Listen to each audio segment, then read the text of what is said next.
The Juke with Dr. Jen Welter. I am Mitch Milani. Of course, that is the one and only Dr. Jen Welter. We are back live on Twitch, here to talk some football. We have some big news coming out of the NFL when it comes to impacting the people within the NFL. And I would say, who can be included in the NFL circles? So, Jen, I know you have a guest, so I guess we should address that first. You know, I mean, Tyson was just trying to say hello to you, Mitch. Like, What's he up, was over Tyson? here. He was over here just saying hello, Twitch folks.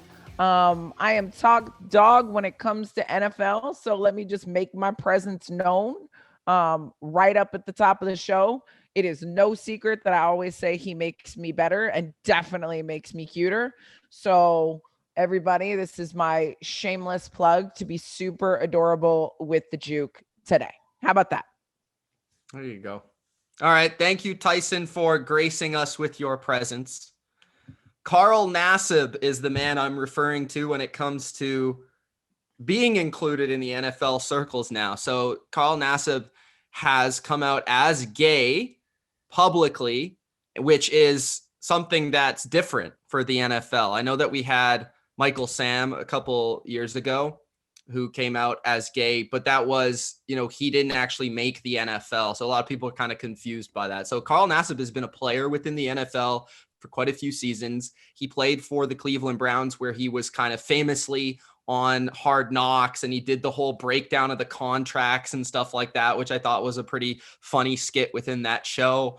And he was on, I believe, the Tampa Bay Buccaneers and now the Raiders. So Carl NASSIB has come out as gay, and there was a lot of support on Twitter, Instagram, social media from a lot of different players and coaches and players around the NFL. Jen, what are your thoughts on just this? And when you saw it, what was your immediate thought and reaction to it? I think it's long overdue. And I think anybody who's around professional sports knows that our locker rooms are pretty diverse. And that's part of what makes them special. We all remember Right. Michael Sam years ago. And I think what was hard about that is in training camp, and in preseason, those things, it's really about like minimizing distractions. And I think whether or not it was fair that narrative prior to him making a roster didn't help him. And Right. whether or not he would have otherwise, you have people who say he would have, you have people who say he wouldn't have.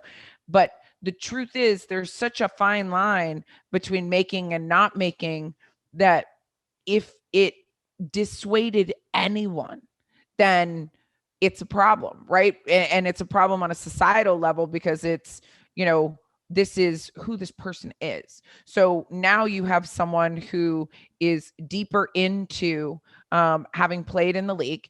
And I think it's great that you've seen the public response of support.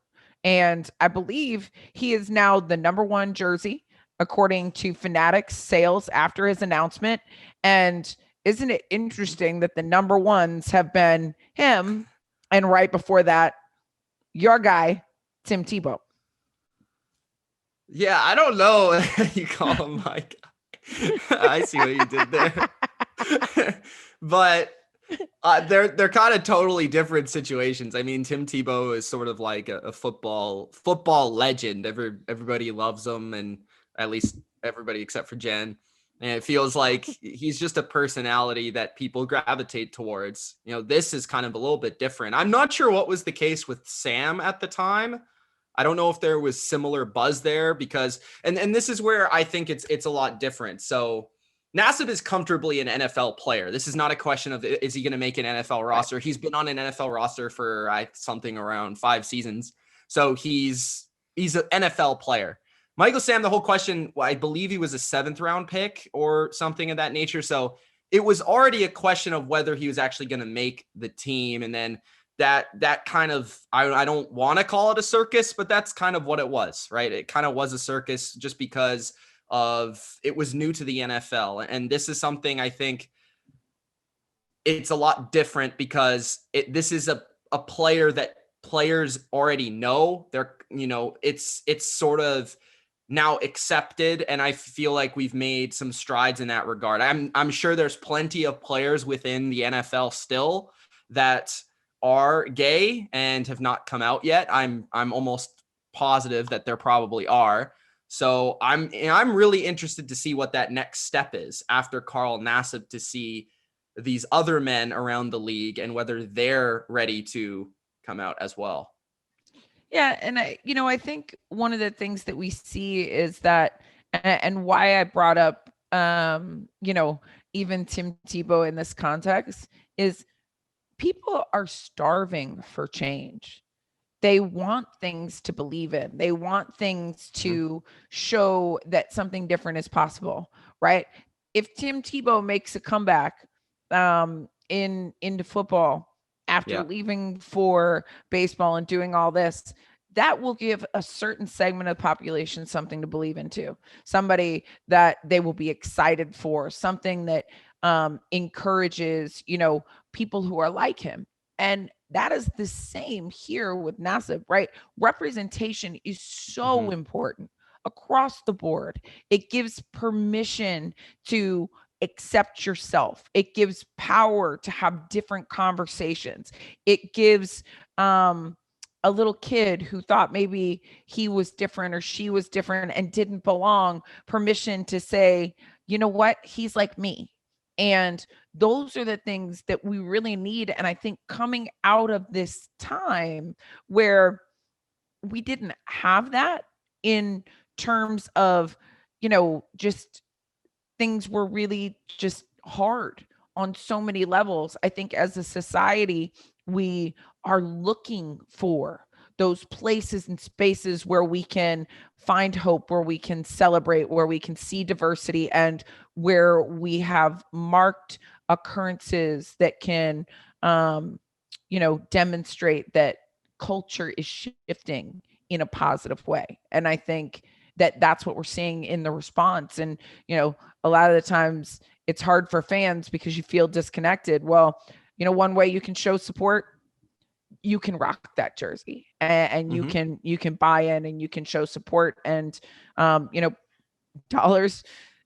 dollars are almighty for a lot of things, right? Whether you talk about your Bill Belichick dollar bill in the off season, or you talk about how jersey sales are converting now. If it was a fear factor prior to his coming out that might have said, oh, it could cost us money for, to have a player in this place, in a space, guess what?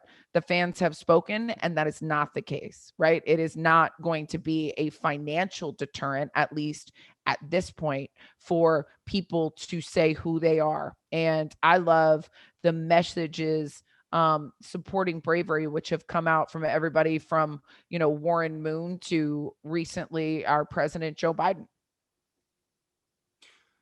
I'm a little surprised by the jersey sales. I am a little surprised. I wasn't so surprised with the Tebow thing, just because I've seen Tebow's effect on the NFL before and how much that was crazy in his popularity.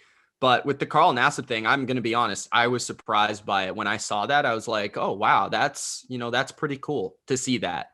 So you're unique to speak to this. So I want to let you speak to it because, you were also, I'm not going to say Carl Nassib is the first, but, you were a first. And I'm sure he will have a similar impact in the way that you did on other people in that profession and the way that you guys, interact. And I feel like this is just maybe give some advice to Carl Nassib. What would you say to him? Well, thankfully he appears to have a lot of support already, meaning he has a good tribe of people. He also has a purpose in donating to the Trevor Project and some of those. So my advice is really to continue to stay true to who you are and to realize that it is scary, right? It is scary being different, and yet it's also incredibly powerful. And on a day that you may not feel like you have the strength to, for example, answer one more question or read one more social media post or show up when you know it's going to be tough, realize that it's not just about you and your strength in showing up and representing every day is not only helping this generation, but it's helping to shift a culture. And you will be strengthening and fortifying other people who have the same challenges, just maybe not the same platform. And every time you experiencing something that makes you feel like you are other, you are also doing it publicly so that it is less likely that someone else will feel like they are alone in this world or an outsider in this place and space. And then be proactive and positive about facilitating conversations. People are going to have questions. I knew that going in, right? I was different. So they have a lot of questions and you have the answers. So be proactive in providing them so that nobody feels like they just have to avoid you because they don't know what to say or how to act because it is different and they've never been in that situation. You can absolutely answer the questions that they were before they were asked and give people permission to be invited in the conversation in a way where you can diffuse some of that through whether it's, humor even, right? Like when people have fears, like they may have read a stereotype or seen a movie and you don't know if it's true or not because you've not been in that culture. Don't take it personal. Take it as curiosity and someone being invested in the conversation and therefore being invested in you and invested in change.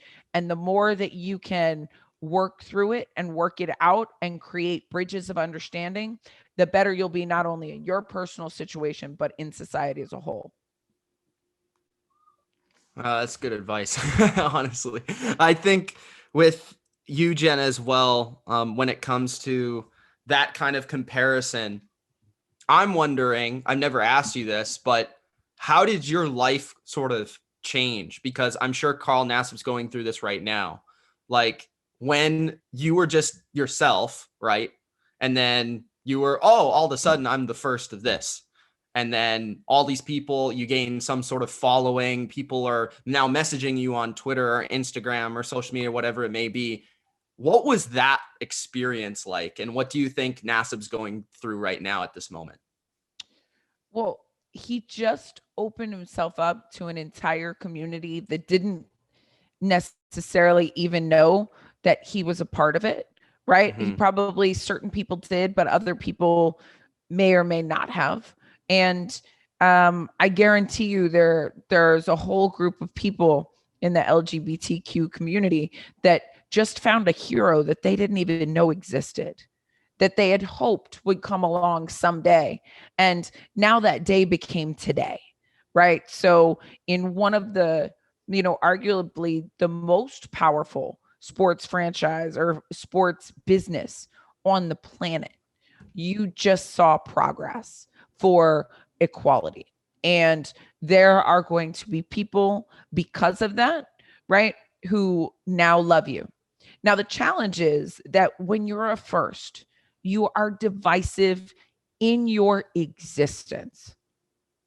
The fact that you exist will make some people love you and others absolutely dislike you, fear you, resent you, whatever. And so what you have to do is realize where your purpose and power is in that. And it's in the people who you are there for, not the ones that are not there for you, right? That would have never liked to see that time, because some people you really can't change them. And that's hard, right? Like I was always raised to think if you did things the right way, you did them well, and you treated people well, people would be pretty open to you. And what I've found is you cannot win all of the battles with all of the people all of the time. And being an optimistic person, you always think that there's a place and a space, but you could spend 1,000 hours trying to convince a very small amount of people that you belong. that you're still qualified, even though, your sexuality is different, or even though your gender is different. And that's a tough 1,000 hours, right? Or you can infuse the bravery and the courage and the, you know, embracing being different in the people who needed you to come along, that they needed that hero. And your ROI on those people will be so much greater in terms of your passion to wake up every day, in terms of your commitment to excellence, in terms of your view of the world. So protect your inner self, in that the time that you get to choose who you interact with, that you are elevating a community that needed a hero, right? And Yep. that is what's under your control. Those people who never wanted to see you exist, they are not under your control. And they're actually also not your problem. So that is a really hard thing, because everything that he has now done is public, and it means something to everyone who's been in that space. You are no longer neutral. So you will be loved and feared, revered and hated, all in the span of one social media thread. So I always say be great and don't read the comments, because you don't want to get into the comments. That's where the trolls live, right? And then, right, because they could say some crazy awful things. Yeah. But then find the people who you can really infuse stuff into, and do take the time to respond and interact when possible, right? Like, I used to just start reposting cool stories that girls would send me that were playing football, when they would say, I thought I was the only one, or I thought I was wrong for loving football, or all of these challenges. Like, I never even knew that was impossible or possible. And what I found is, the more I posted and shared some of those stories or interacted, the more stories I found. And it was maybe a one here and a one there and a one there, but there was still strength in numbers. Those numbers had just not had the opportunity to connect with each other and to see how they really weren't alone in this world. So it's hard, because at that point, when you are the first, you have split a cultural conversation through your existence, and yet your path becomes really not your own, um, because your strength can be found in the other people who are going through it, and it will feel overwhelming. It will feel very bright in the spotlight, and it will feel tough. But the advice is, think about the one person's life that you changed with the strength to be different. Think about the impact that you have in those interactions, and then multiply it by the who knows, hundreds, thousands, millions of people that you didn't get to meet personally, but you personally had a huge impact on their life, because you were brave enough in a world that tends to celebrate sameness and mediocrity. You were brave enough to step up, be different, and share your truth with the world, so that you could live and behave authentically on a day-to-day basis. I really like what he said in the video. He seems like somebody that was actually thinking about this for a long time, obviously, but it feels like he wisely kind of, almost in a way, produced himself to give a speech in this manner. So some of the things that stood out to me is, he says, I just think that representation and visibility are so important. In this, he also says, I'm not doing this for attention, which I think is a lot of the time something that the haters are going to say. So I like that he brought that up. He also says, I actually hope that like one day these videos like this and the whole coming out process are just not necessary. And we understand that they are necessary right now, but I agree with him. Hopefully they're not necessary soon. He also thought about it by obviously donating $100,000 to the Trevor Project.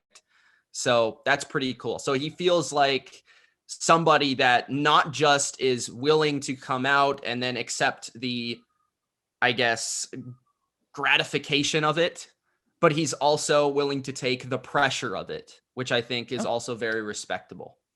It is. And it's so important to realize that, because a lot of times people say, oh, wow, the first and we're so excited for you, but it is pressure for the rest of your life, because that is a part of every conversation that is had around the subject. Your name is brought up.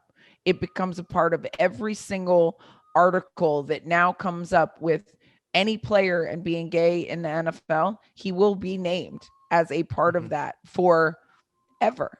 And so there become no secrets, right, at that. And it doesn't become a day where you can show up and be that person or be someone else. It's now a part of your existence, and it's a part of all of the decisions that you make, whether you realize that or not. We've talked about this sometimes. I'm like, I never realized how truly similar, right? Those titles then become with the conversation around your name, right?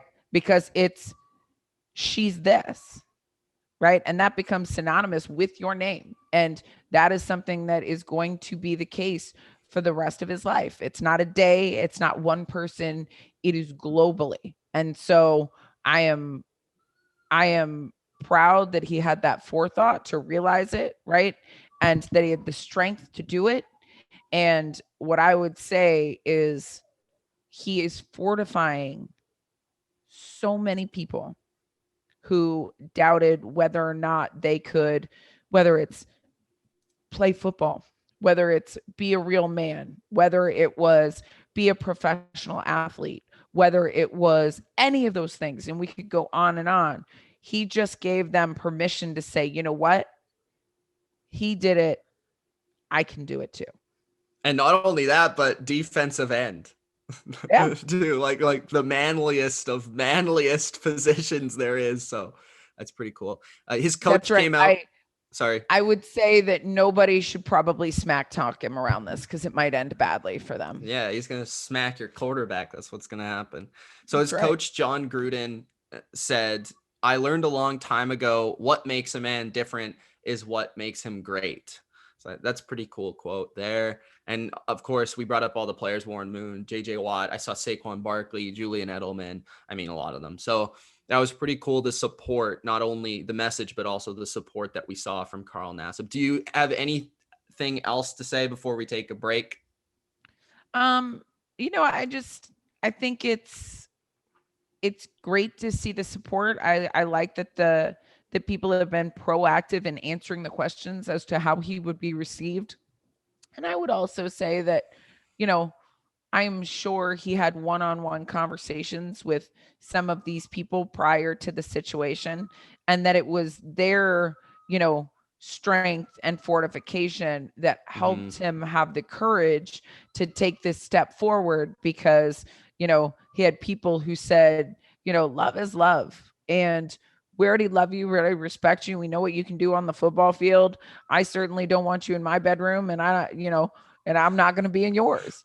Right. Like it, for most players, it would not even be a question. And so giving that mutual respect of just, hey, like be good, be in a good relationship, take care of each other. And I hope that, your significant other is a cool person too.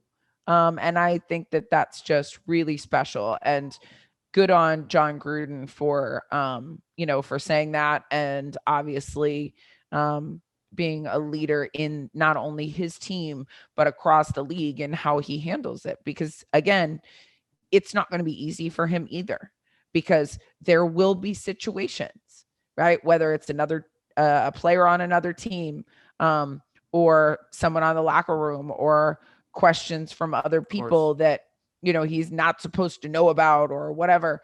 It's not going to be easy, and yet it doesn't have to be easy to be the right thing. And I think people get those confused quite a lot. And just, I'm thinking as a football fan as well, I think just you have to think about the mental aspect of what these seasons in the NFL, having that secret, Yep. how it's taken kind of, a lot on him. It's been pressure in its own right. Now that he is, let's say, allowed to be himself fully 100% and he's accepted it, I think that could almost help him as a player, because now he's more focused on football itself than everything else. Yeah, it will be. I mean, I think that there will be a period that there is distraction, right? Yeah, Just in terms of the attention, maybe not being used to it. I mean, he's already been totally. an NFL player, but there will be a new level of scrutiny, of conversation. People are going to start digging into his background. They're going to, he's now a TMZ conversation, like all of those things will happen. And don't discount how tough some people will be about it. Like, Yeah, for sure. I think like just something that while you're saying this, it kind of comes to mind is the top selling jersey thing. Like, there's probably players out there saying, I'm way better than this guy. I right, play the same position. I had 14 sacks last year. Why am right. I not selling all these jerseys? Well, I think the bravery will get them through that. But what I would say is that, you know, as much as he's being championed by a lot of people, realize that there are going to be those who are Hmm. not happy about it. And that's, that's the tough part. And that's the part I've been through. Like, yes, I've seen license plates with my last name on it and, signs and, all of those things where I was a hero. And I've also been in the position where, I got some of the nastiest, messages and things like this, the destruction of the sport. And, I'm tuning out of football because now it's gone soft because it's a woman. And, I had death threats for a while too. So, and that doesn't mean it's the majority of people. And that doesn't mean that they're right. But the spotlight is a tough place, right? It, it, it magnifies everything, the good and the bad. And you don't get to just choose which days you do that, right? Now you are that person and on one of the biggest platforms in sports. So it will be the source of many of his great moments and probably some frightening ones as well. And definitely some disappointing ones from places and spaces he didn't expect. All right. We are going to take a break, and after the break, we will come back and talk some NFL storylines. We will discuss some players that might be coming to the booth in the NFL for Amazon, as well as Joe Burrow in Cincinnati and more. So stick around. All right. We are back on the Juke, here to report on some news, here to talk about some news and break it down. We have a lot of different things coming out from some of Jen's friends getting some movie roles, as well as some potential NFL players making the jump into the media. So let's start off with that. And there is a report, and there's been a report. I mean, this is like every year around this time, we get somebody wants to hire Peyton Manning to do this. Of course. I mean, we know Peyton Manning is a great character, and he's had, some of the greatest Saturday Night Live skits. Jen, I don't know if you've seen them all, but my favorite one has to be the one where he just throws the ball at the back of like kids' heads. I mean, that's amazing. But yeah, Peyton Manning has always been funny and obviously a great mind for the game. So he would make a great analyst, I think. I think the expectations would be really high for him because people have wanted him to do it for a long time. But I'm sure he would bring, a pull to Amazon a little bit if they're really ready to make that play in the NFL. So let's start with that conversation, Jen. What do you think of Peyton Manning potentially in the booth? Do you think he would be great? Do you think he would be underwhelming? Um, you know, I hope he would be great as long as he allows that humor to come through. I think people Yeah. are a little sick and tired of the same old like conversation surrounding football. Peyton is brilliant. So allow that brilliance to bring people in the game, but then also have some fun with it, right? Like we're seeing alternative streams, we're seeing alternative broadcast voices. He's not going to be somebody who's going to bring in the younger demographic, which they keep saying they're after. He's not going to be somebody who necessarily increases international office or audiences, and maybe or may not women audiences. I mean, so these buckets that you've said that you're really looking to increase that are the growth areas in football, do I think he necessarily really hits one of those home? Maybe yes, maybe no. But if he actually allows Peyton to be Peyton and doesn't just kind of be like, okay, now I'm going to do it the way it's always been done, I think it could be unique and special. I would just like them to use it in a special way that it doesn't feel like this could be any guy on any day, right? Allow the personality to shine through.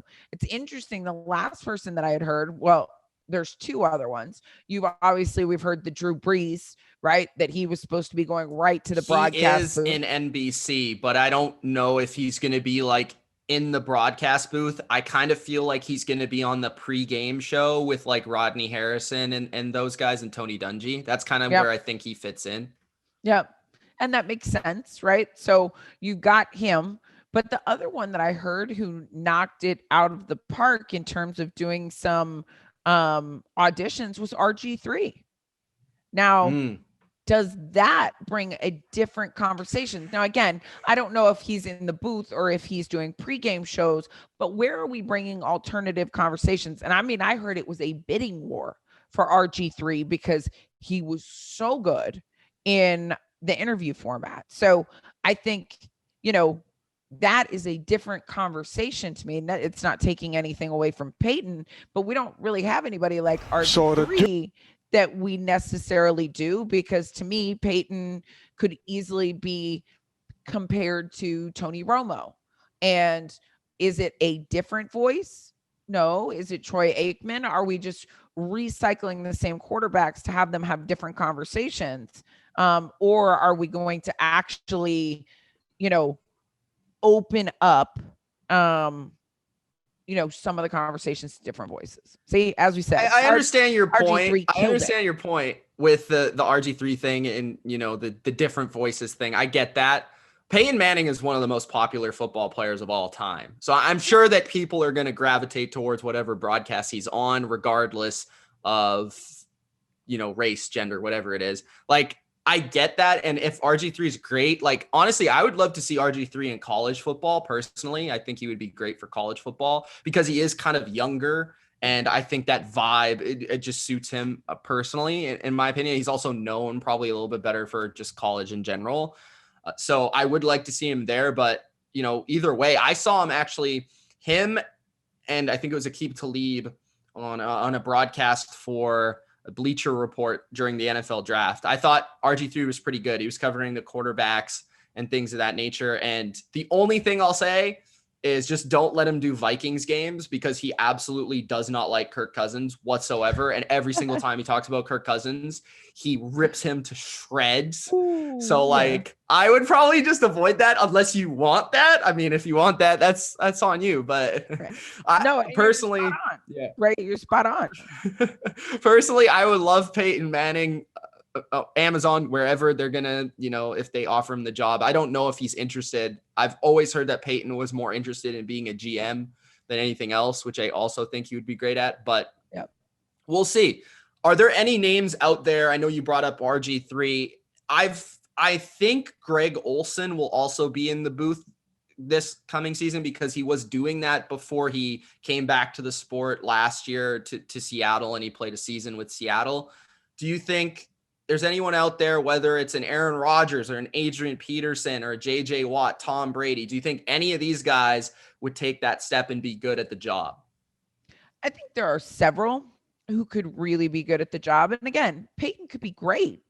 I just Mhm. want him to be allowed to be Peyton. Don't make him another version of the same show and this is how we do it. Allow Peyton to really express his personality and bring that into the conversation. I want that with every broadcaster though, right? Yeah. If this is what you do, if this is your special spot sauce, bring that identity to it so that we get to experience the game through you, not just the way we've always been presented the game. So just to clarify that, because of course Peyton would be great. Yeah, I And think the best of them have done that. Like yeah, John Madden stands out to me. He did, obviously he kind of revolutionized it in the role of the color commentator, but he clearly was John Madden. And even though some people will say like, oh, he didn't go in depth and stuff, like the true football nerds out there will say that sort of stuff is critique. It's not about that to me. When I'm watching a broadcast, I want to actually be entertained. right. And that's why I like Tony Romo, and I honestly like Collinsworth as well. I think he's very entertaining because they bring a personality to the broadcast that I think's unique from just the regular, no offense, but the normal like Fox or CBS broadcast in the morning. Personally. Yeah, I mean, I love the personality, and that's what I want to see in anybody. And if it's not a personality I like, guess what? I may or may not tune in, and that's okay. But what I don't want is no personality, right? Like that is just not going to work. Because even if I'm, you look at like, if you look at commentary, look at Stephen A. Smith or Joy Taylor. Those are strong personalities. Now, people will be all in on what they say or all out, but at least you really, even if you don't like them, you respect their opinion. So give us some flavor with it. Don't just have it be like, oh, okay, right? Wait, you just said their names. They're this, like infuse the game with personality and additional information in your unique style. Obviously, if you talk about brilliant minds who could, step in and do it, Larry Fitzgerald is way up there for me. He has a media background. That's what he studied in school. He's fascinated by communications. His dad was actually a reporter, so he's grown up around covering the game. And there aren't many more brilliant minds around it.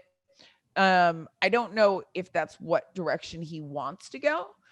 Because he has a lot of interests, like he wants to travel all over the world and, do a lot of those things, but Larry would be great.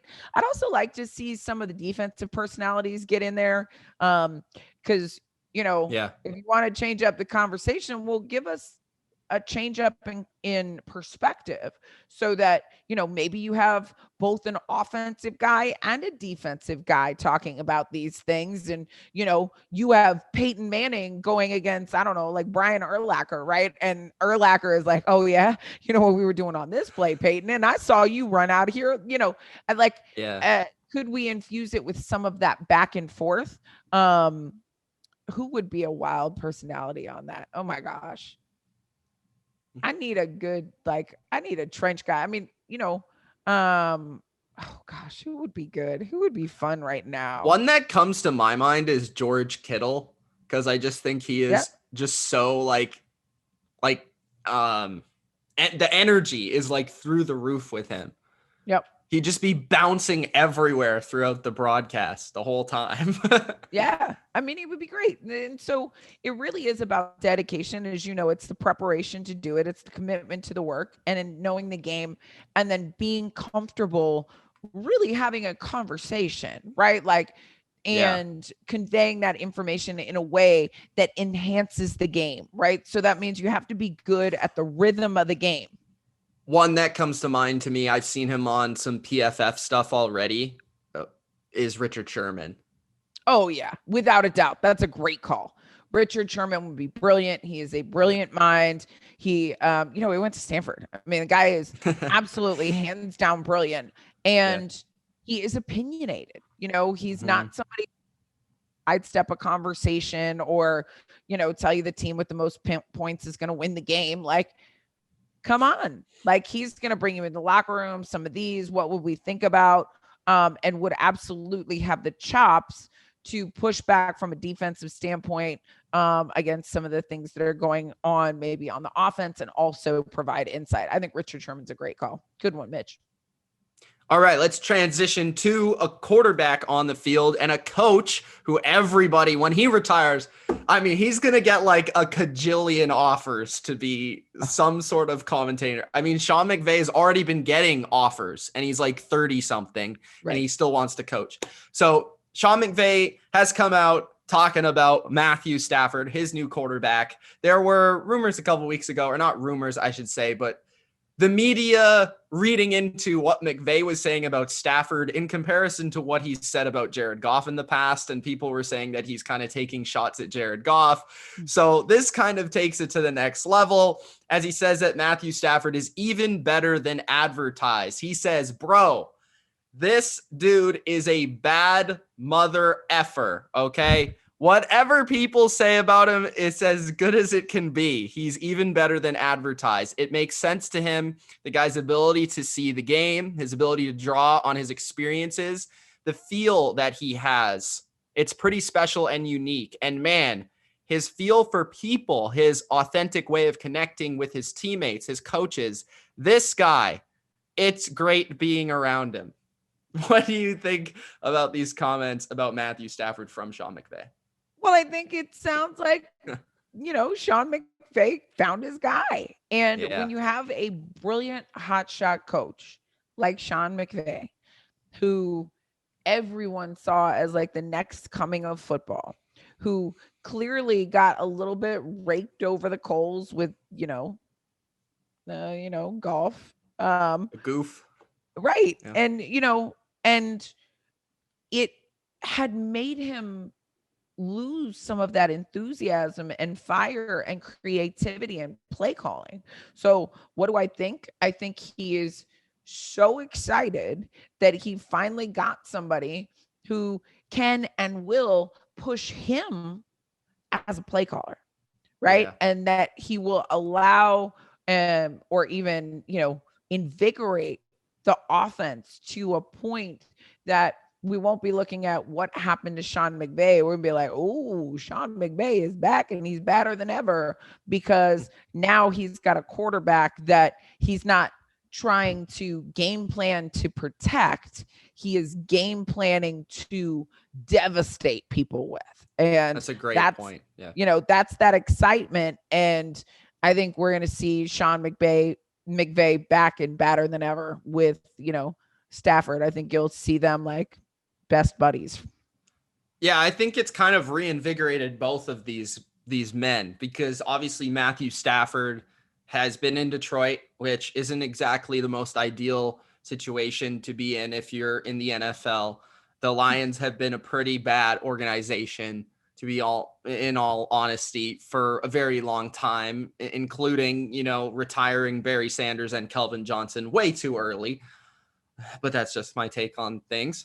But Matthew Stafford is with the Rams now. And I think like overall, he's never been in an offense with a coach like this, where he's going to come every week with like a new play or like something like new and creative, where it's like, oh, I've never seen this take on this and this concept and the way they put things together. And then Sean McVay is going to say, with Jared Goff, I couldn't run this play, but now that I got Matthew Stafford, I can open it up. Let's see what, Aaron Rodgers has been doing let's see what Mahomes is doing in Kansas City. Maybe this guy can make these type of throws and it will allow our offense to be better. And I think that's the total like X factor with the Rams this year is who knows what their offense will look like this year. Yes, it will have the same kind of foundational elements of they love running, the play action and in the outside zone. And then a lot of 3 receiver sets. But it's going to be so much different, because I feel like Jared Goff every year, Sean McVay comes out and he's like, goes down the list of new plays he wants to implement. And it's just like, oh, Goff can't really do that, so let's cross it off. He's just like crossing off plays. And now he's just like, check. Okay, this is cool. Our producer, Matthew, wants to know if Matthew Stafford is so underrated that he's become overrated. That's an interesting question, because this is kind of, because I've always been a huge Matthew Stafford fan, and on my channel itself, I've always been kind of a Matthew Stafford truther or defender of things. And so I always talk about how great he is, but nobody watches him play. So now he's obviously going to get a lot of recognition. He's on a lot of primetime games. He's in a big market, a big city with a great coach, and pressure will be on him to perform because now for a lot of people, the questions can now be answered officially of what Stafford can be in the NFL as a true upper echelon player, or can he not be that player? So well, I think it's interesting, Jen, because what do you think? Like, I don't think that can be said yet until it actually takes place. so. What I'm going to say is, it's really hard to be really bad for a really long time, even when you're a great player, and probably especially when you're a great player, right? To get trounced week in and week out on a team that really nobody cares about. It's not to say that the Lions have never had success. I think Stafford and the Lions have been to the playoffs 3 or 4 times. Yeah, but through that tenure, but I mean, Mitch, it's not a team that you look at and you're like, oh yeah, I'm gonna find some talent here. There are a lot of people who could probably not even tell you anything about what Matthew Stafford is capable of, because it's not a team that's been in their radar and it's not one they've chosen to pay attention to. So I don't know if he is overrated or underrated. What I think is that we have yet to see what he's capable of. And oh, by the way, we never even had permission to think of him being capable of this because he wasn't paired with somebody like Sean McVay, right? Because that is a huge part of it, right? The best of the best quarterbacks are also influenced by their coach. They are not separate. Right now, Matthew Stafford could be hearing about biting kneecaps, or he could be looking at Sean McVay, who is about to open up this playbook, and he's like, I'm about to open a can of whoop ass on y'all. So we don't know. We know maybe the floor and the old ceiling, but we don't know how exponentially good, right? How much better those two can be together. And the only thing I would caution is, remember, the more complex the new offense and the bigger the differences between what he did last year and what he's doing now, the larger the ramp up period. Now, obviously he's getting it and all signs point to good, but we also won't know what this dynamic duo is capable of right away. We'll get indications, we'll see flashes of brilliance, but do think of and reflect back to Tampa Bay and Tom Brady and how they started the season versus how they finished, because how they finished is much more a closer indicator on how good they can be and where they're starting from going into this season. Yeah, great point. I personally would say Stafford is still underrated because I still don't think anybody knows how good he is. So I was just looking at his Wikipedia page for NFL records he holds. So he's the fastest player to 20,000, 30,000, 40,000, 45,000 yards. He has the most fourth quarter comebacks in a single season, which was 8. They won 9 games that year. They made the playoffs in 2016, and 8 of them were comebacks. That's the Lions for you. First player in NFL history to complete 60% or more passes in each game in a season, 2015. And to speak of the pressure he had in Detroit, 2012, he had the most passing attempts in a single season, 727. So, yeah, it's going to be a different situation now. He won't have to throw 700 throws with the Rams because he's got a defense and a running game.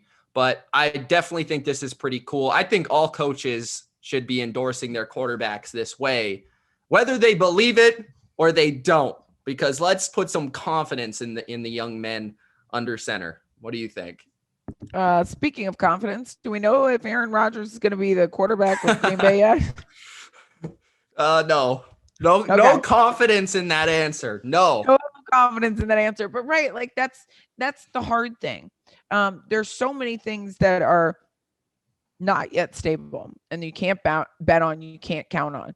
So the things that you do have, that you do know, that you do feel, go ahead and really, start to open that up and develop a relationship where you know what you're dealing with and you know kind of how that relationship is going to unfold. And I am excited to see what these two guys will do, because it's it's interesting, because as you said, right, well, not everybody sees it. Matthew Stafford, and you've advocated him for a while. People were starting to not say those things about Sean McVay anymore either. That's So right.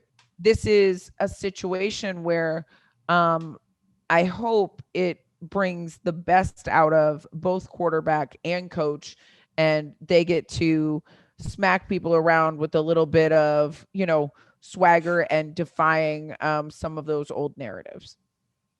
The NFC West, how would you rank it right now if you had to rank them 1 to 4? Because this is definitely the most competitive top to bottom division in football heading into the year. How would you rank these teams? Oh, gosh.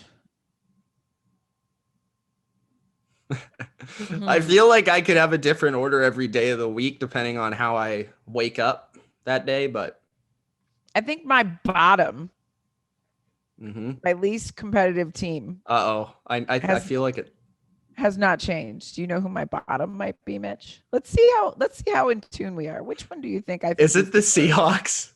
It is. It is Okay. by far. By far. Wow. Okay. Well, I mean, there's not. I knew you did like the Seahawks, but by far is bold, I think, for sure. No, look, it's not that I don't like the Seahawks.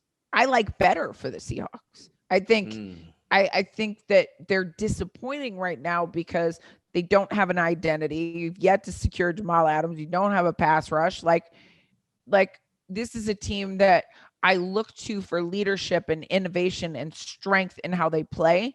And right now I don't see that. So they're the bottom to me. Who do you think's next for me, Mitch? I'm going to say the Niners for you.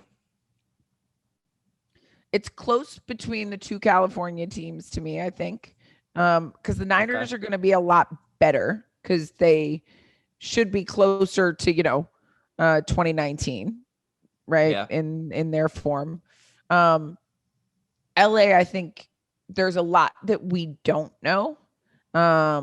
Did lose some, some components on defense, right? And their head coach or their defensive coordinator leaves. So I want to see how that plays out.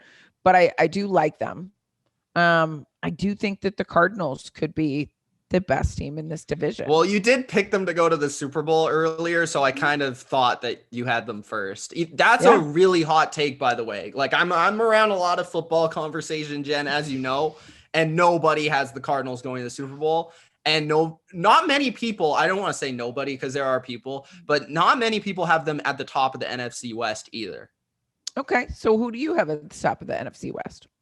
I think I'm most confident in the Rams. I don't know if they're going to finish first in the division like at the end of the year, but I think in the playoffs, they would be the team I would pick to go the furthest, if that makes sense. Yeah, I mean, it does, because especially if you can look at, as good as they're saying Stafford is and as, as reinvigorated as McVay could be, does concern me a little bit to have a different look on defense. Because obviously that was one of that was their strength last year. Yeah, the strength of their team. Yeah. So who do they have to carry that through? San Francisco quarterback situation, again, could be really good. Do have a lot of I think the Niners have the best roster, but I'm not convinced about the quarterback. Yep. But I also love the coach. So I'm kind of like in a place where I don't really know. Like, I feel like they will have a bounce back year and most likely make the playoffs, but I'm concerned about their ceiling because it's rather Jimmy Garoppolo or Trey Lance. And I just don't know if I can trust either one in the playoffs. So now what's your issue with the Cardinals? The Cardinals, I think, are obviously the least proven team out of the whole group. So they've yet to make the playoffs in this tenure of the quarterback and the coach when all the other teams have. Obviously, the problem with the Seahawks for me is in downgrading them is that they're just so consistent. I mean, every year, no matter the team, and I'll say they suck every year on defense or on the offensive line, and it's just like they win 10 games, and it's just like they're the Seahawks. But the Seahawks problem to me is like they can't get past the threshold. Like it's like they get to the wild card or the divisional, and then every year it's like, oh, the Seahawks, that's where they lose. The Cardinals have a huge ceiling to me. Like if everything clicks and everything goes right, oh, maybe they are Gen Super Bowl NFC representative. But at the same time, I think they have the worst coach personally out of the four. And I'm not super confident. Defensively, I still have questions about the secondary. And I've yet to see Kyler take that step as a star quarterback. And maybe he will this year. But the Cardinals are tough for me because I certainly see where you could rank them as a competitor, but I also could see the flaws. So yeah, they're just kind of a mixed bag for me. And they are, right? And I even said that, right? On any of these, we're playing out the tendencies. I don't like that the Seahawks have not improved to me. So you say they're consistent, but they're not getting better. And that's a problem. In a league that's constantly fighting for getting better, if you're staying the same, you're getting worse. So to me, they haven't done enough. I haven't seen enough. So could I see the Rams being the number one team? Sure. It really depends on a lot of things, though, because unproven, you have a new defensive coordinator, you have head coach, new quarterback, yes, talented, but there's still a ramp up period. I could see any one of these teams finishing first or last, to be honest. I would have a hard problem if everybody stays healthy. Yeah. Seeing someone else than the Seahawks finish last. Wow. You really don't like the Seahawks, huh? I don't mean like you don't like them, like you don't like their team. You just don't like the roster of the team this year. I don't like the roster. I had challenges with their defensive line last year. And that would have been one of the biggest things for me to look at, right? And we haven't addressed that. And you haven't even really shored up Jamal Adams. Little questions on that. Like he's your leader. Yeah. You've also lost some pieces on defense. Corners. I feel like we're trying to put Band-Aids on what was once a Super Bowl team and is not anymore. Now, do I love Metcalf and some of their pieces? Yes. Yeah. But the defense, I totally get this, but here's the problem, Jen. I've said this in many seasons. I think there was a 2 to 3 year stretch where I'd open up the depth chart of the Seahawks and be like, how does this, how are they physically going to win games? And then all of a sudden you see them in the playoffs. So I'm almost at the point where I can't do it anymore. I'm stopped because they've been in situations where their team has been this kind of questionable on paper, but all of a sudden they're in January. So that's kind of where I'm at with them. Part of it is the consistency of, systems, and that you do have so many vets that there is a level of consistency, right? It's not new to them. You have a lot of people who've been there relatively consistently over a long time. They know what we're doing, but you're also not going to shock the world on anybody. So can you beat bad teams? Yes, you should. Yeah. And your competition's good every week. So you should be better than do I think the Seahawks are going to beat the Bengals or end up better than the Bengals? Well, gosh, yes. Without a question, right? And I don't care that they do have a great quarterback and added this. I'm still going to favor them over lower grade or mediocre teams because of their consistent commitment to excellence. However, right now we're not talking about finishing last in the NFL or, doing badly in these. We're talking about four of the best teams, arguably, right? In the NFC, yeah. Four of the top 8 at least. maybe Yeah. better than that. Yeah. Right. So, that's the point of comparison. So the expectation is already that the Seahawks produce excellence. Okay. They are in that conversation for me, but they haven't gotten better for me. So I can't bet on them, nor would I say that they were going to be the best, because I also want to see where's your X factor?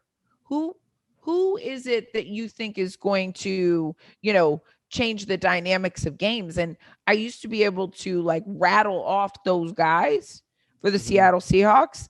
I can't really do that anymore. Right? Like I'm not scared of them. I mean, I think their offense will be good. I think it's hard for it not to be, but I certainly agree with the defense. I mean, it could be pretty bad. We'll see. You brought up the Bengals. We will get to a Joe Burrow quote here in a second about Mr. T. Higgins. But I have to answer a couple of chat questions because we have Matthew Davison, our producer, who said, I have his socks. I'm a big fan. He's referring to Matthew Stafford. So obviously he was just throwing that question in for entertainment, but we appreciate it. I would like to see those socks one day. Yes. He also says that we need it kicked up on the like producer's desk shot. Put it up on the desk. Socks. Coach Laxer says Calvin Johnson said, yes, he came out and said that the Lions management trades Stafford when he requests a trade, but they would not trade him. Your thoughts?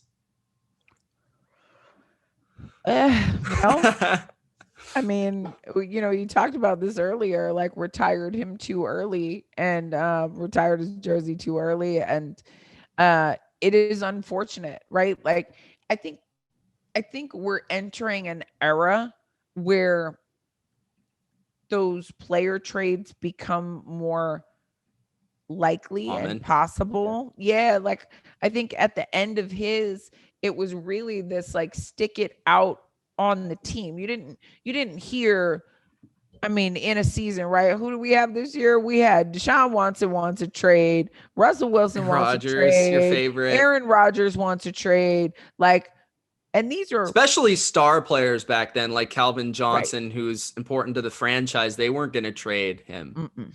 No. And so do I think if it was now and they could get good value for him, or if he was, going to not play, if they wouldn't trade him, it's probably a different conversation.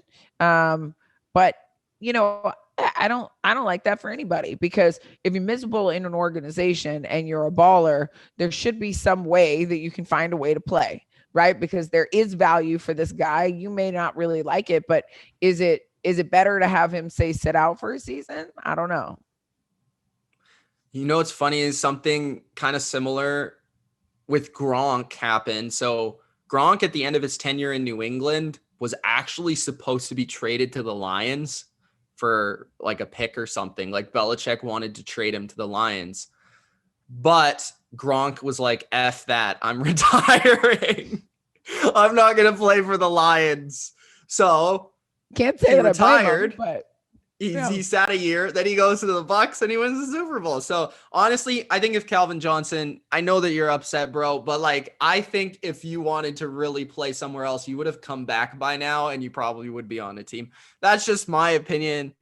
I don't know. Maybe you go to the Rams, go suit up for the Rams. They'll sign you.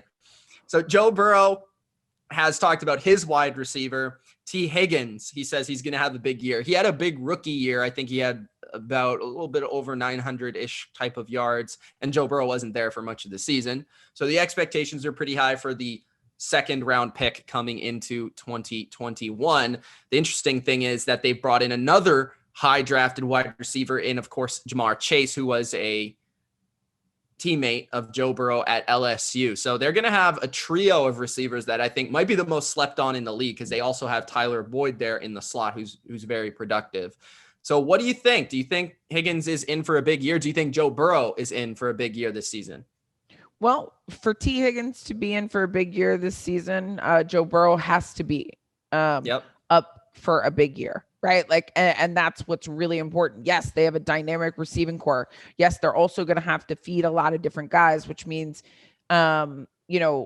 having a, as you know, my shiny penny, that means moving around the shiny penny so that we can distribute wealth. Otherwise, you're going to have some unhappy, highly paid, highly touted people, right? Because that's what has to happen when you have that many big talents on one team. So Joe Burrow is going to have to do a good job of that. Coach is going to have to do a good job of game planning for that so that you can move the spotlight around, and he's got to be healthy, right? Like, obviously that's the biggest thing, right? Like, he has to be healthy. He is that guy. Without him, none of these big seasons really happen to anybody else. So that's my first thing is Joe Burrow, you better have a big season this year. And then guess what? As a result of you being healthy and you doing what you can do, all of these receivers should in turn have big years. And I didn't even bring up the name Joe Mixon, but he's a pretty good running back as well. So they have plenty of weaponry there, which I think is going to make the Bengals one of the most fun teams in the NFL to watch from week to week, because I think they're going to be one of those teams that they're in every game, but I don't think they're actually going to win a lot of the games because they have other issues on their team, specifically on defense, I feel, especially up front, and the offensive line still needs a lot of work. So that's the concern there, and that's the question as we discussed it near draft time. Like, was that the decision? Was that a good decision? When you're building up and hyping up Higgins, should you have picked Chase or should you have picked Sewell? And then at the end of the day, like, maybe Joe Burrow is kind of saying this because they did pick Chase. Right. And that's a great point because, he lobbied for Chase, and now maybe Higgins is like, oh, I thought I was your guy. Right. Yeah. And that is a very, very big conversation when it comes to a wide receiving core is, how will the yardage, i.e. the touchdowns, and as a result, the money, be distributed. And if you found another guy, that's not a good sign. So that may be signs that we need to have a little conversation. Yeah, and maybe that's what he was doing. That's definitely interesting. What's your record prediction for the Bengals right now, or your expectation for them at the moment?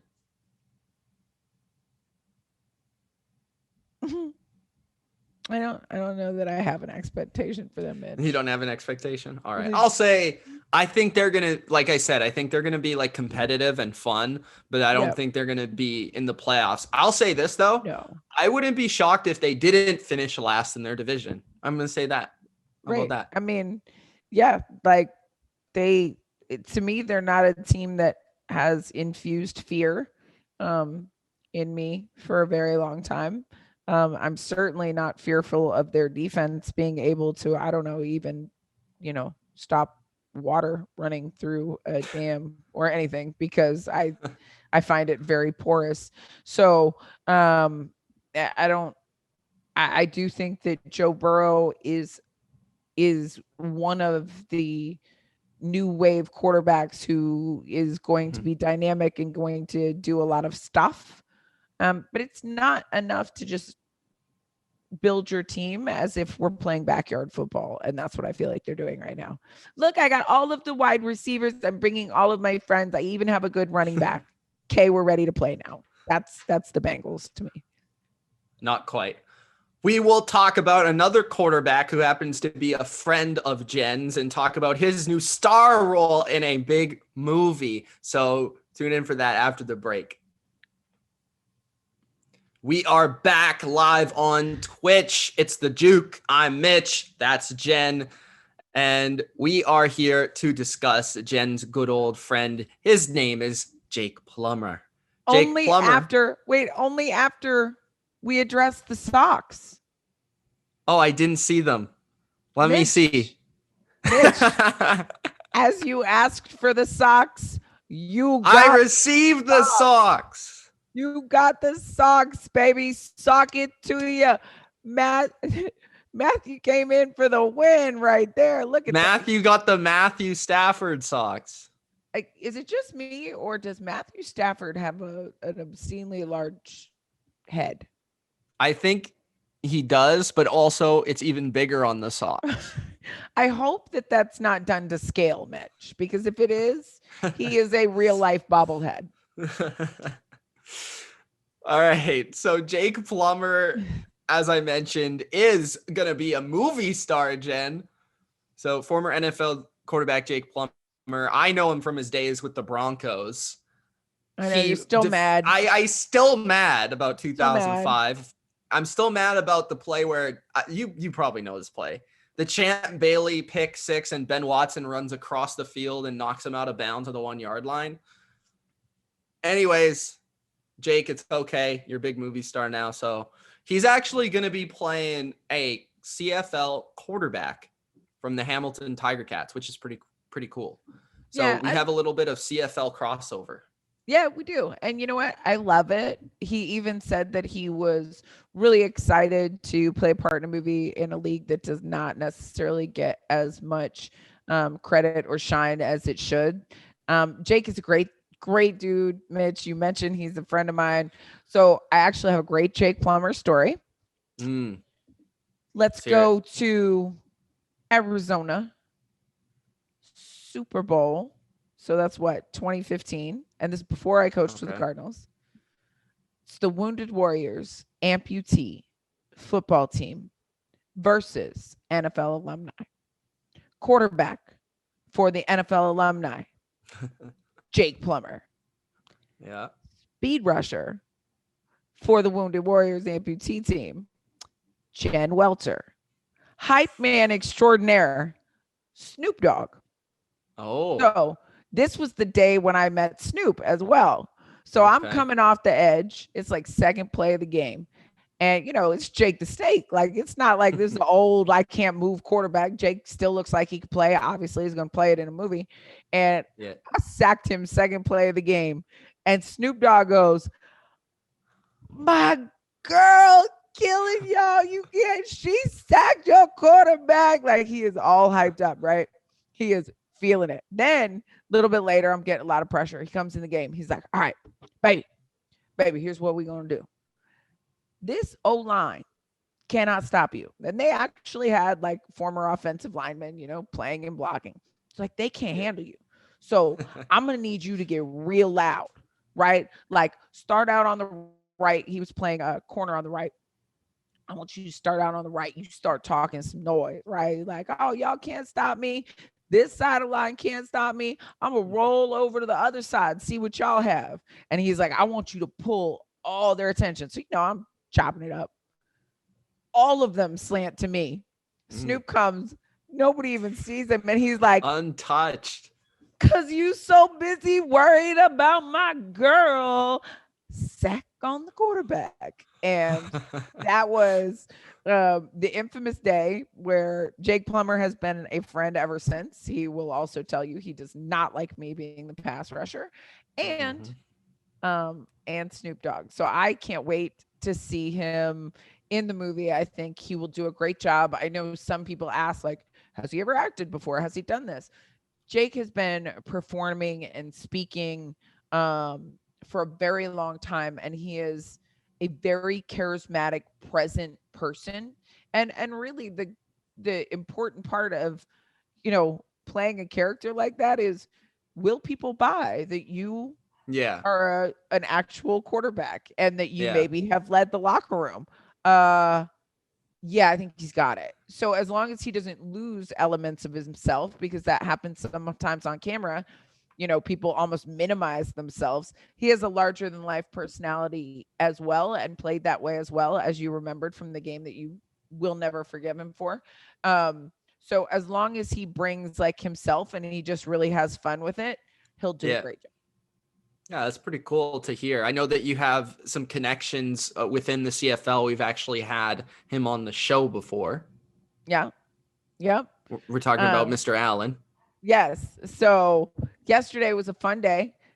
We caught up with Damon Allen, obviously 23-year veteran of the Canadian Football League, Hall of Famer. And by the way, it's a black jacket, in case you didn't know.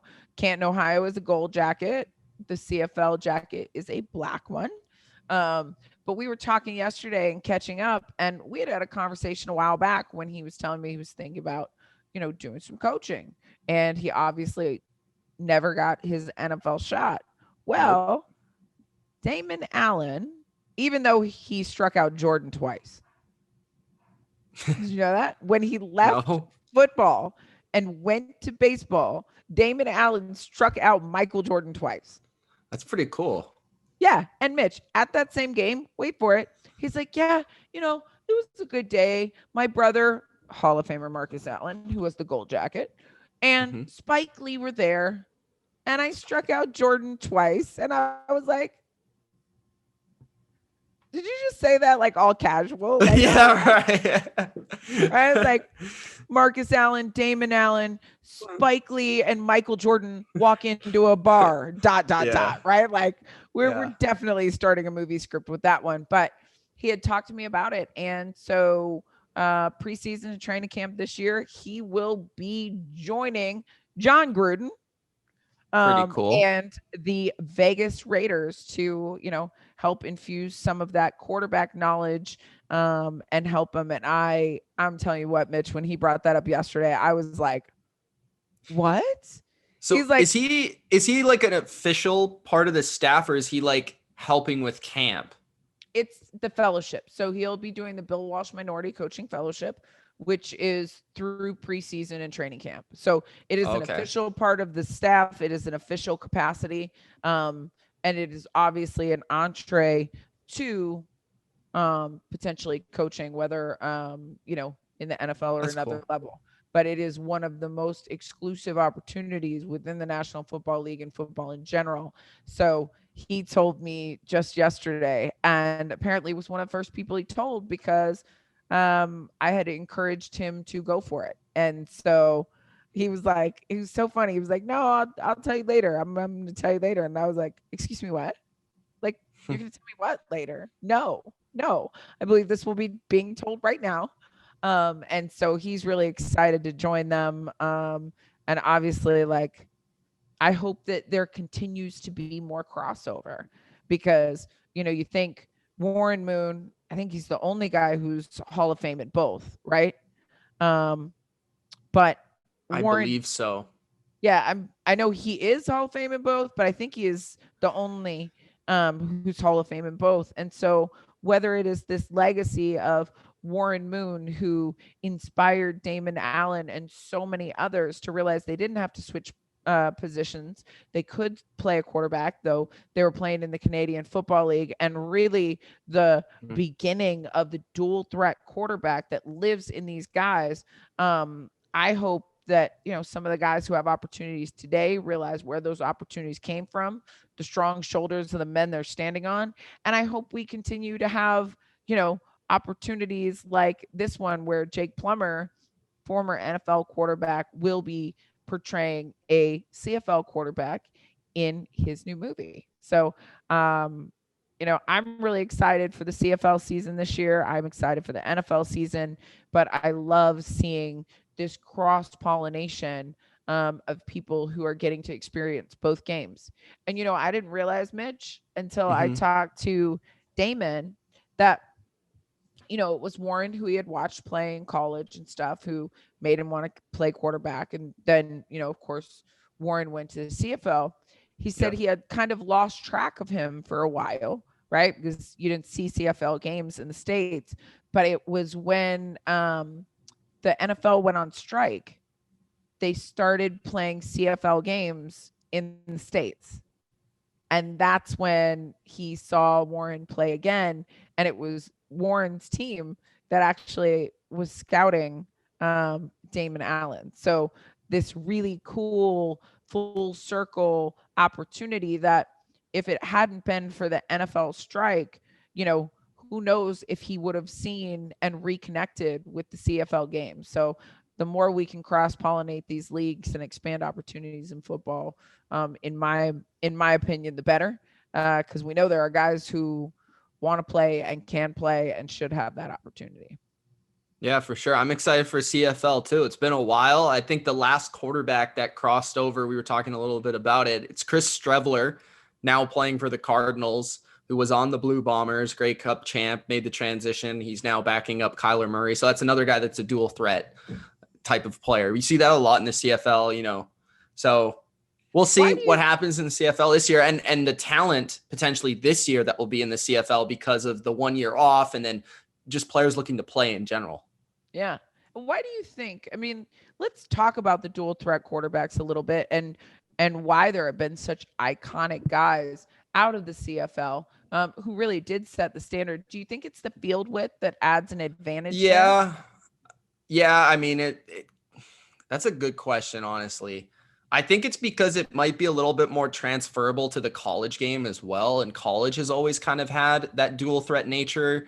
And I feel like when you're not like a Tom Brady, like pocket passer, a lot of the times you do need to add an element of running to your game, which I think is also something where you can be noticeably better. And if you're not just a phenomenal pocket passer, you can make your mark in the CFL as well. I think that's also something. Yeah.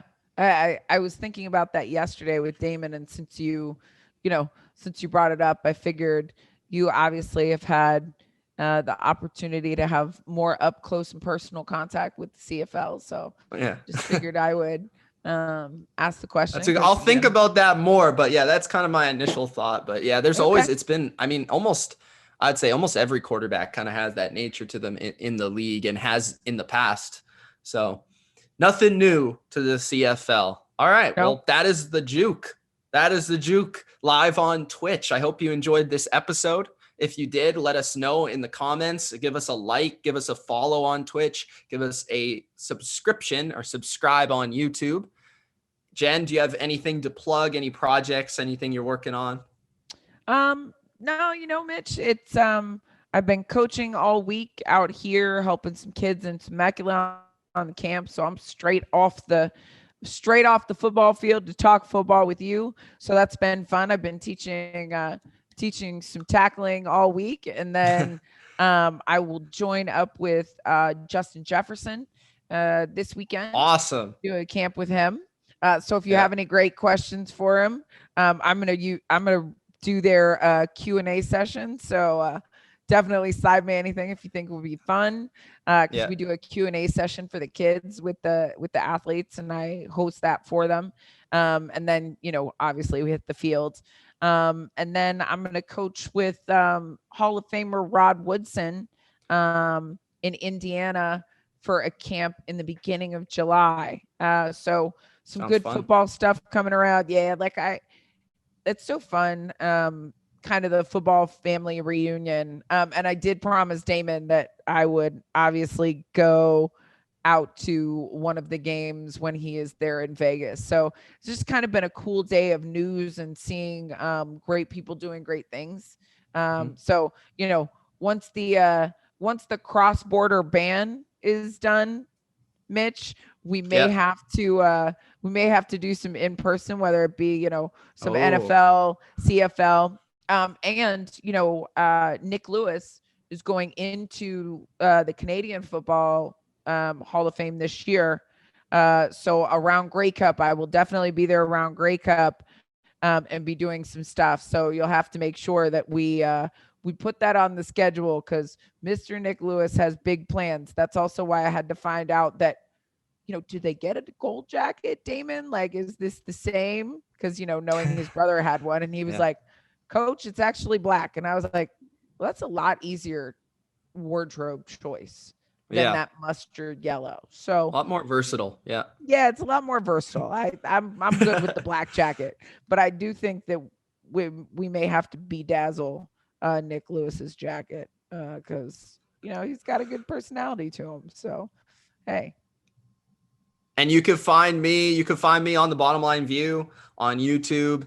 We have, actually, speaking of Justin Jefferson, that's interesting you brought him up. I'll be ranking him in my top 32 wide receivers. He's certainly on the list, and you can see how high he is on the list only after just one season in the league. So check it out on the Bottom Line View. Appreciate you guys tuning in, watching the show, giving us the support on Twitter, on social media. Thanks for watching. It's Mitch, Jen. Peace. We out.